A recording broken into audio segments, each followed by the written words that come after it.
You may be seated.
You may be seated.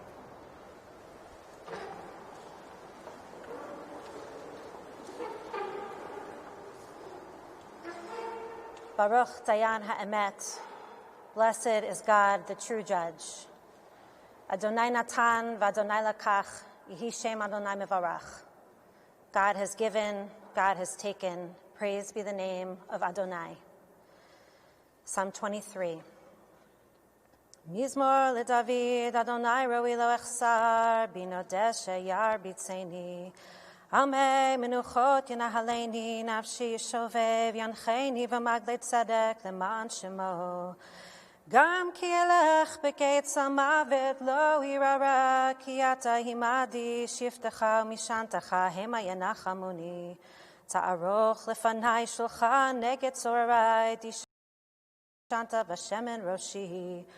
Kosi revaya, achta v'chesed yardfuni kol yamei chayai, v'shafti beveit Adonai le'orech yamim. A Psalm of David. The Lord is my shepherd, I shall not want.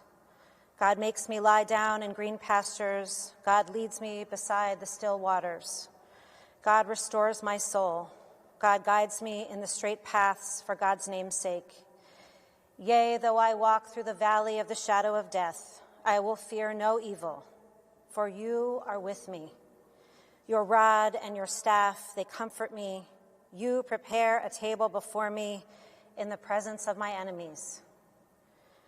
You have anointed my head with oil, my cup runs over. Surely goodness and mercy shall follow me all the days of my life, and I shall dwell in the house of Adonai forever. Today we stand in mourning of an American hero, Justice Ruth Bader Ginsburg. In a moment, I will speak to what she meant to all of us, but first, I would like to turn to her beloved family. The Justice was a mother, a grandmother, and as we all know, had one of the most extraordinary life partners in her beloved Marty. To each of you, to the Justice's colleagues, to her law clerks, and to her court family, the country mourns with you and sends you our deepest love and comfort. To be born into a world that does not see you, that does not believe in your potential, that does not give you a path for opportunity or a clear path for education, and despite this, to be able to see beyond the world you are in, to imagine that something can be different. That is the job of a prophet. And it is the rare prophet who not only imagines a new world, but also makes that new world a reality in her lifetime. This was the brilliance and vision of Justice Ruth Bader Ginsburg. The Torah is relentless in reminding, in instructing, in commanding that we never forget those who live in the shadows, those whose freedom and opportunity are not guaranteed. 36 times we are taught that we must never forget the stranger. 12 times we are told to care for the widow and the orphan. This is one of the most important commandments of the Torah. It is the Torah's call to action. And it is also the promise written into our Constitution.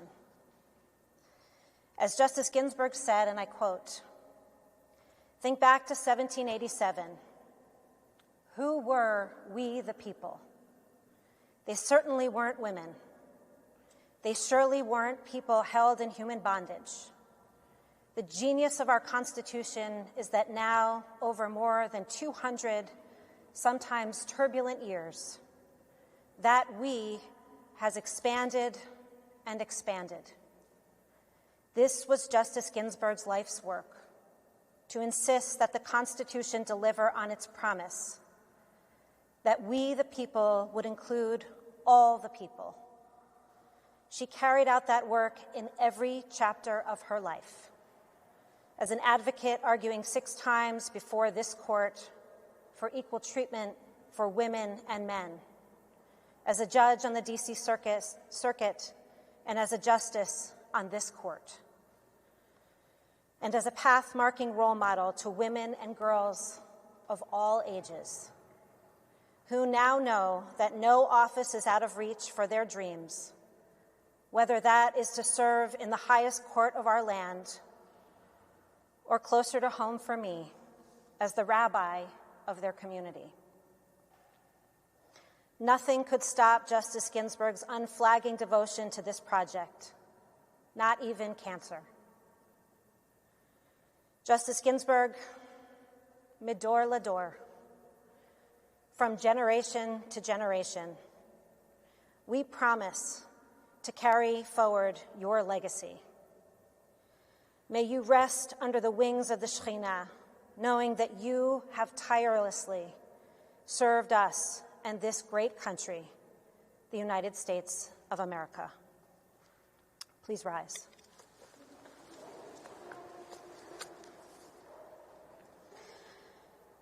El male rachamim shochein b'maromim hametzei menucha nechona tachat kanfei hashchina b'malot kedoshim u'teharim kezohar harakia mazhirim et nishmat yitarucha batzir leia shelcha leolama Began Hayden to Hay Menuchata Ana Bala Rachamim Astireha Beseter Knafecha Leholamim Utzror Bitzror Achayim Anishmata Adonai Hu Nachalata V'tanuach B'shalom Amishkeva V'nomar Amen. Exalted, compassionate God, grant infinite rest in your sheltering presence among the holy and the pure to the soul of Ruth Bader Ginsburg, who has gone to her eternal home. Merciful One, we ask that our loved one find perfect peace in your eternal embrace. May her soul be bound up in the bond of life. May she rest in peace. And let us say, Amen.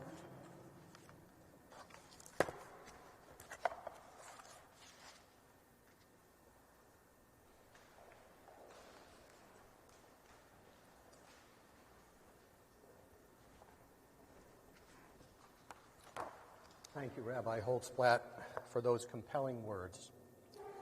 Jane, Jim, the entire Ginsburg family, on behalf of all the justices the spouses of the justices, and the entire Supreme Court family, I offer our heartfelt condolences on the loss of Ruth Bader Ginsburg. That loss is widely shared, but we know that it falls most heavily on the family. Justice Ginsburg's life was one of the many versions of the American dream. Her father was an immigrant from Odessa. Her mother was born 4 months after her family arrived from Poland. Her mother later worked as a bookkeeper in Brooklyn. Ruth used to ask, "What is the difference between a bookkeeper in Brooklyn and a Supreme Court justice?" Her answer, 1 generation. It has been said that Ruth wanted to be an opera virtuoso, but became a rock star instead. But she chose the law. Subjected to discrimination in law school and the job market because she was a woman, Ruth would grow to become the leading advocate fighting such discrimination in court. She was not an opera star, but she found her stage right behind me in our courtroom. There she won famous victories that helped move our nation closer to equal justice under law, to the extent that women are now a majority in law schools, not simply a handful. Later, she became a star on the bench, where she sat for 27 years. Her 483 majority, concurring, and dissenting opinions will steer the court for decades. They are written with the unaffected grace of precision. Her voice in court and in our conference room was soft, but when she spoke, people listened. Among the words that best describe Ruth, tough, brave, a fighter, a winner, but also thoughtful, careful, compassionate, honest. When it came to opera, insightful, passionate. When it came to sports, clueless. Justice Ginsburg had many virtues of her own, but she also unavoidably promoted one particular one, humility, in others. For example, on more than a few occasions, someone would approach or call me and describe some upcoming occasion or event that was important to them, and I knew what was coming. Could I come and speak? But no, instead, could I pass along an invitation to Justice Ginsburg and put in a good word? Many of you have seen the famous picture of Justice Scalia and Justice Ginsburg riding atop an elephant in India. It captured so much of Ruth. There she was, doing something totally unexpected, just as she had in law school, where she was not only one of the few women, but a new mother to boot. And in the photograph, she is riding with a dear friend, a friend with totally divergent views. There is no indication in the photo that either was poised to push the other off. For many years, of course, Ruth battled serious illness. She met each of those challenges with a combination of candid assessment and fierce determination. In doing so, she encouraged others who have their own battles with illness, including employees here in the court. And she emerged victorious, time and again, against all odds. But finally, the odds won out, and now Ruth has left us. I mentioned at the outset that Ruth's passing weighed most heavily on her family, and that is true. But the court was her family, too. This building was her home, too.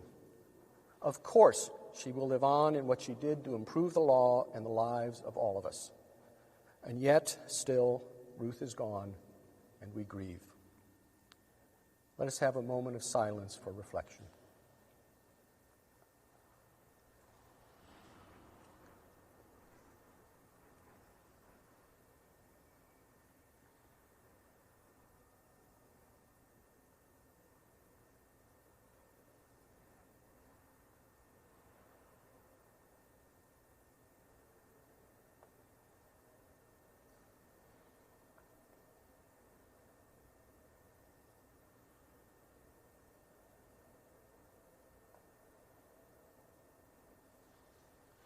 May she rest in peace.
I go way back.